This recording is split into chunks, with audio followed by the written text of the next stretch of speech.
Welcome to the Every Brain is Different podcast. We're here with Gail Ewell, and she is the founder and executive director of Hope Technology School, or HTS. And under her leadership, HTS has grown from a pilot program of 5 students in 2001 to an award-winning, fully accredited kindergarten through 12th grade school. It's also a licensed preschool and a vocational education program called Life Skills Pathway. She is also a parent to 3 children, 2 of which have autism. Welcome to the show, Gail. We're so excited to have you. Oh, thank you so much for having me. I'm excited to be here. Yeah, I'm excited because for my internship, I did an internship at a school for kids with disabilities, and it Oh, sounds like it was a lot like the school that you have. And so I'm really excited to talk about this. I'm trying to do a school like this in Idaho, but oh, it's a lot of work. So yeah, that's a yeah, lot. it's a lot of work. But yeah, can you tell us a little bit more about how you're involved in the neurodivergent community?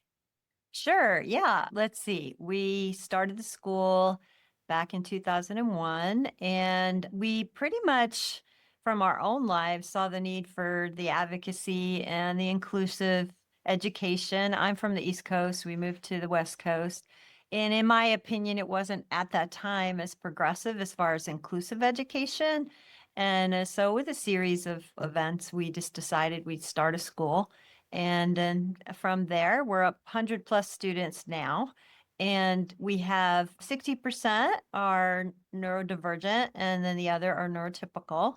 But we have a wide range of special needs. It's not just students with autism spectrum disorder, but also Down syndrome and learning differences. So, yeah.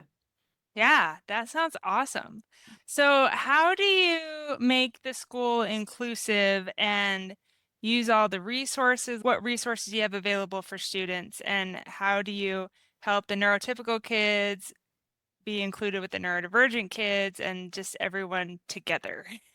Those are great questions. So, yeah, we've learned a lot of inclusive education strategies throughout the years. It's always been a work in progress. We're always growing, but pretty much we use a lot of differentiated instruction, which basically just tailors to the individual learning needs. We have a lot of collaborative learning opportunities where students can work together and learn from each other. We use technology to support diverse learners. And then we have project based learning opportunities, which is great because the kids are always working together. We also have a lot of sensory sensitivity awareness built into our program and social skills curriculum built embedded into the program. You know what? I mean, these are things we do breathing now, but a lot of us out there, we have to learn how to advocate and educate our schools on sensory awareness. So we provide a quiet area. If they need a ball or rocking chair, we have special chairs sitting at their desk. I recently had a tour of a Korean delegation that came through our school. And the first thing they said is, "Why are those children sitting on balls?" They're very in shock about that. And I said, "Well, we allow for movement. And we have noise reduction headphones available if they need them, movement breaks and movement motor room classes and yoga and all kinds of things that just allow for sensory awareness, but also movement. We have an SLP assistant that does social groups. So a lot of these things that I've just shared are embedded into our program. And then, of course, there's the collaboration with the other students that allows for the integration that we're looking for, the inclusive education. Our overall approach or framework, and I'm sure you guys have heard of this, is just universal design for learning.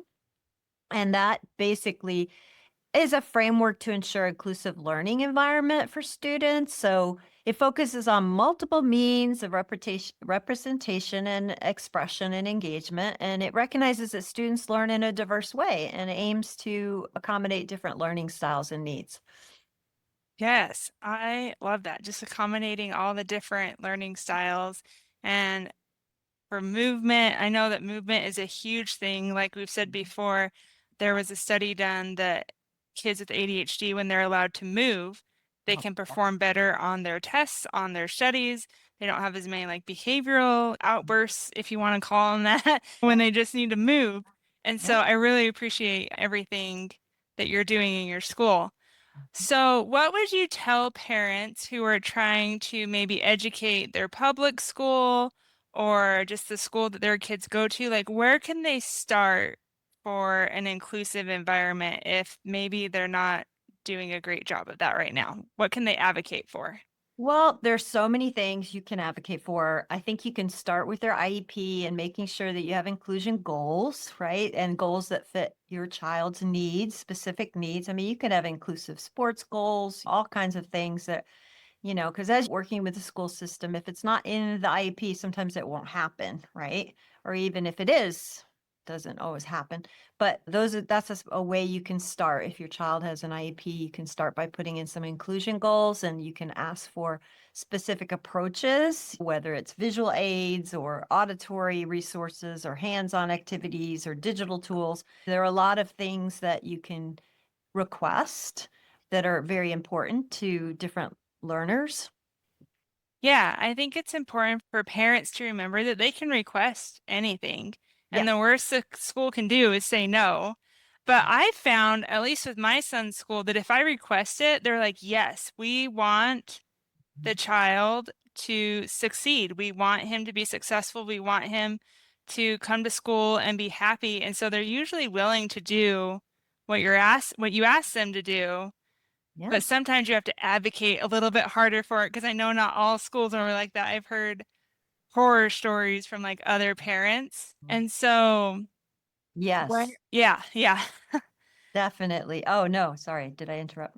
Oh, no, you're fine. What would you recommend to parents for advocating for their kids' needs? Like how hard to push, or where can they find the resources to show that, hey, this is really needed and this is how it's worked in other schools, so maybe it could work in this school. Yeah, I think what you said is really true. I think you ask, don't being a, I had to push myself socially with my children, especially when they were younger and I was learning how to educate and advocate and not just be discouraged or be mad or I didn't want to, someone gave me a tip on not building adversarial relationships early on with the staff and understanding where they're coming from and their limited resources and what inclusion looks like. And so I had to stretch myself socially. I was the introvert, my husband was the extrovert. And so I had to learn how to advocate and not be afraid to ask. And sometimes we are. It's hard to ask professionals that you feel like you don't. And they always have, in my opinion, this is probably my bad attitude from the past, but they always have their well rehearsed answers, right? So you have to really, on top of the needs that you're trying to fulfill with your family, this extra support, et cetera, you're having to go back to school. Really. Yes. You're Yeah. becoming a PhD. You're learning so many new things. And then on top of it, you're trying to develop these social advocacy skills to interface with these professionals. And it can be daunting and very challenging at times. I know for me, when I was early on, my one son has Down syndrome and autism, dual diagnosis, and he did not do well in special day class early on. He did the early intervention, but then they put him in a special day class preschool, and he did not do well.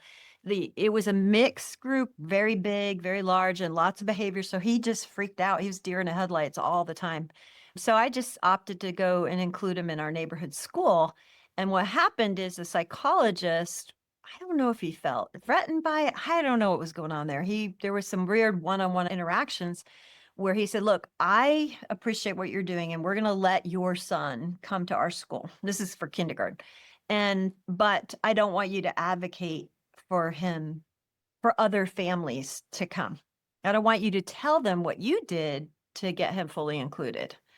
And so at the time, I'm pretty overwhelmed, mom, and I'm just whatever. I'm trying to get my kid educated. I'm not here to start something. Yeah. I was just like, I don't know why he's just telling me that, but I was able to put him in his neighborhood school, and he did so much better in his neighborhood school with the proper supports. And then I had to interact with the teachers. And so one of the teachers, they always put him in classrooms as the grades went up with the veteran teachers, which is great. But they didn't have the understanding of certain things, right? They're not special educators. I have compassion, right? Yeah. So they see this kid coming in with Down syndrome and autism and kind of, oh my gosh. But what happened was I had to build a relationship, and I tried to volunteer. I tried to talk to the principal. I was trying to be at the same time squeaky wheel, but also be the encourager and build a relationship and not adversarial. And that really did go a long way, that tip and that advice for my family at that time. And later on, of course, we started school and then we pulled him out, put him in our school. Sorry, Yeah. I went too long on that.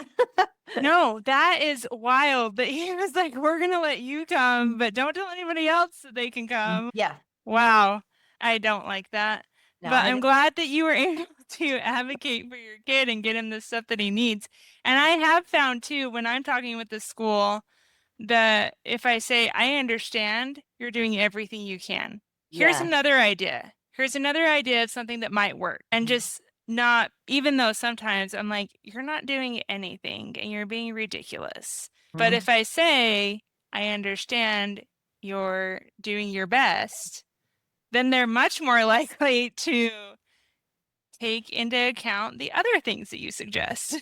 Really true. Yeah, I know with this one teacher, and this school actually, given that they didn't do I think he might have been the first student who was a full included, but they did great as far as learning and growing and working with me. And one of the teachers did some inappropriate things regarding, just didn't know. And boy, I educated them.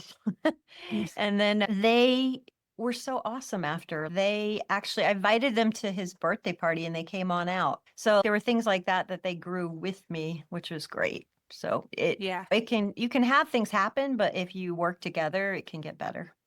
Yeah, for sure. That is the key, just working together with your kids' team, like whoever's on the team. And I've even done like working together with their private, like occupational therapists and speech therapists. And then I bring that into the school and say, this is working really well in their private occupational therapy. Can we try that during school and see if it helps? And so just including everyone, I think, is super important, and maintaining those positive relationships, not becoming adversarial, like you said. Yeah. Because then when you become adversarial, they're just going to be like, I'm done. You don't know what you're talking about, and you're ridiculous. At least that's Yeah, what I've seen.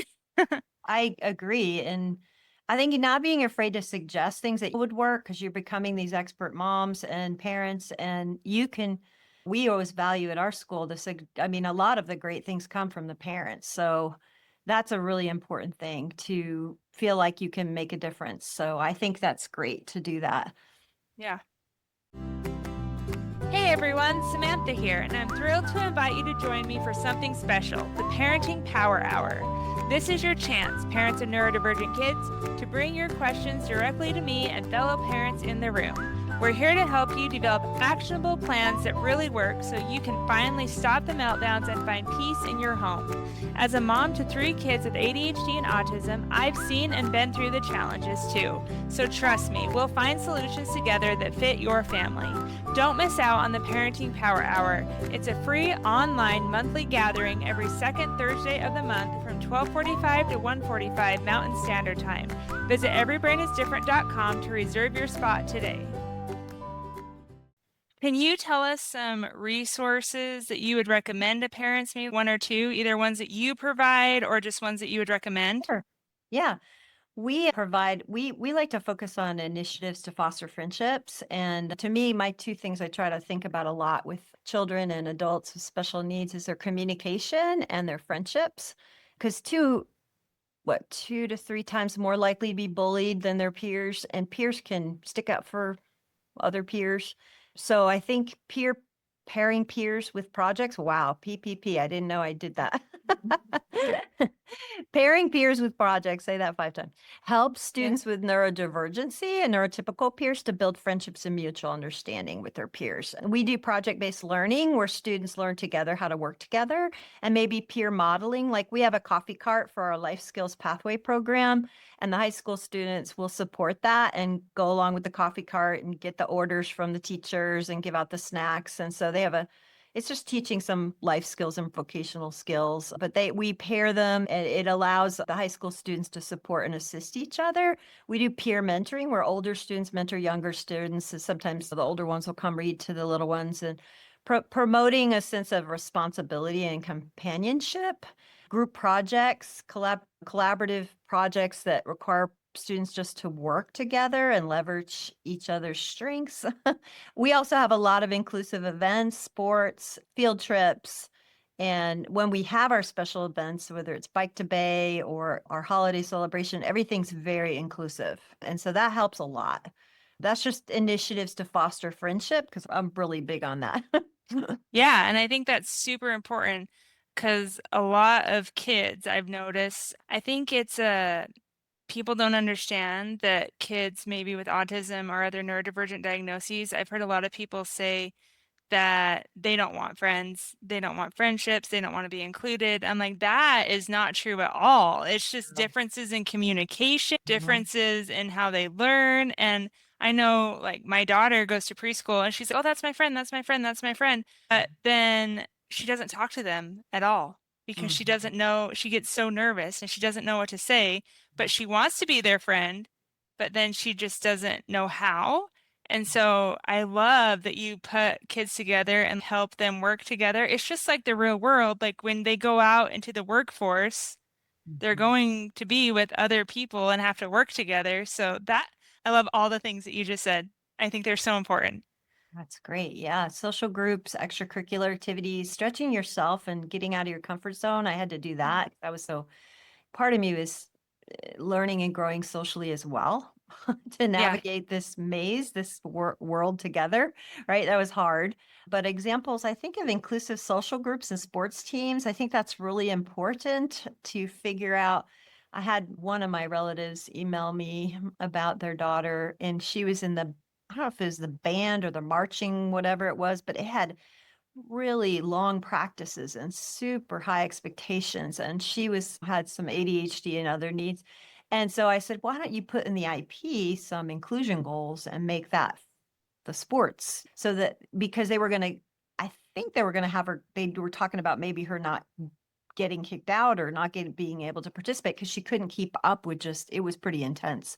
Yeah. And so that was, but see, if you allow for inclusion, you're going to have some accommodations or modifications to these groups, but that does allow for friendships, right? It builds a sense of community, belonging amongst the students, and you just got to provide opportunities for students to develop those social skills and form relationships. And I think inclusive social groups are really important, whatever you're going to call them. We have a Create Summer Enrichment program where we have art and cooking and coding and writing and all kinds of things, chess club or whatever the kids usually pick. But unified sports teams are important. I think we have a basketball team and we were part of a small LD small heads of school group and we Basel League and it's like a Bay Area small group for sports and we were able to go to their schools and do their basketball games or we have a good path where we are so we host cross country.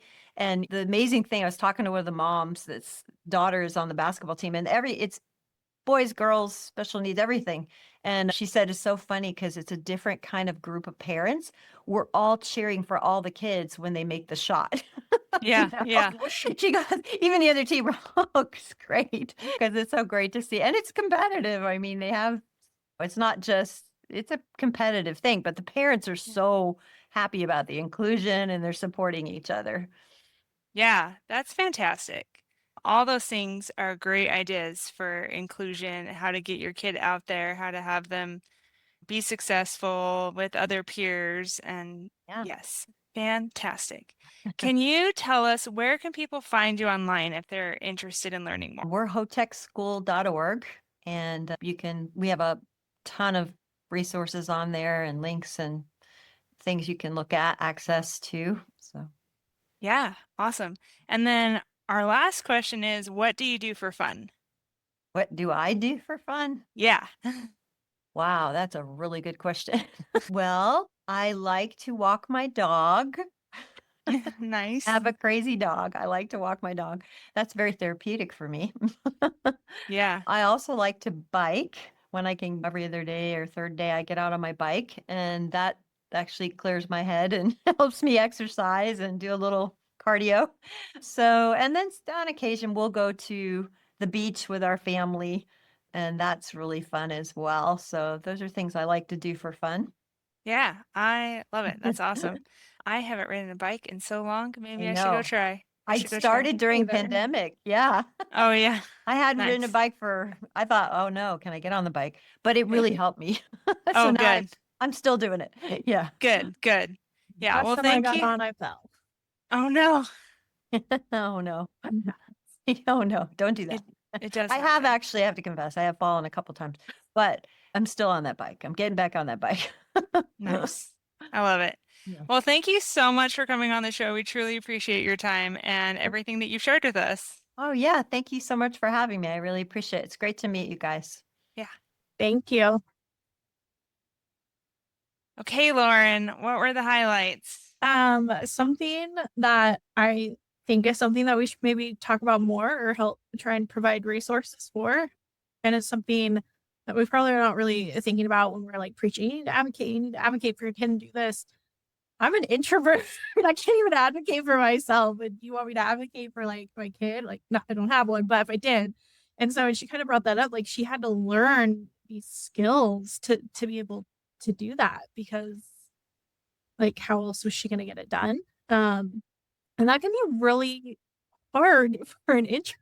And so I think that's maybe something that maybe we should kind of look into or find resources for those parents that are introverted who need help on learning how to be more vocal to advocate for their kids to get what they need. Because I can only imagine how hard and anxiety inducing that might be for them. And so I love that she kind of admitted that it was kind of hard and a skill that she had to learn. So I kind of appreciated that. And then I love talking about pairing with peers projects, like putting them together, working together. I think that's a great way to be inclusive and to learn, and then to help foster those relationships and friendships, and teaching that it's okay to be different, I think is really important. And I think with her school, which sounds amazing, by the way, having neurodivergent and neurotypical kids together, everyone has access to those supports. And so it reminds me back when we were talking to Bryson, the music teacher, and that these things are there, and it's not just for the kids that they were designed for. They can be very beneficial and helpful to everyone. And so I think it sounds like her school is doing that and doing it well. And so I think that's really amazing. Yeah, for sure. And I was going to say, even people like me who are not introverts, but I'm a people pleaser and I don't want conflict. Yeah. Like going back to the introvert thing, I don't want conflict. I don't want to like confront anyone. So yes, in the future, we will have an episode of what to do if you're an introvert / people pleaser and how to advocate for your kid. So yes. And then, yeah, it sounds like they're doing great things for inclusion. And I was recording another video for the Parenting with Confidence program today, and I was talking about communication differences. And I realized again that there's no deficits. Like neurodivergent people don't have communication deficits. They just have different communication styles. And so if we can teach neurodivergent people and teach neurotypical people how to talk to each other, then they can be friends and it will just be better. So I thought that was interesting. Like the same neurotypes communicate better with each other, obviously, because they have the same communication like style, pretty much. And so, yeah, I love that she's just putting people together like you would in the workforce, like they're going to do for their whole life. They're going to be with neurotypical people. Neurotypical people are going to be with neurodivergent people. So learn how to get along, learn how to work together, and they're doing that in the school. So I think that's fantastic. And it's easier to do when they're young. Oh, for sure. So I love it. Yeah. Well, thank you everyone for listening this week. If you are interested in the Parenting with Confidence program, you can go to everybrainisdifferent.com and look into that, where we have different trainings on just neurodivergence, positive parenting strategies, and emotional regulation for yourself, because you can't help your kids regulate if you don't regulate yourself. Reach it. But yes, we will see you next week. Thank you.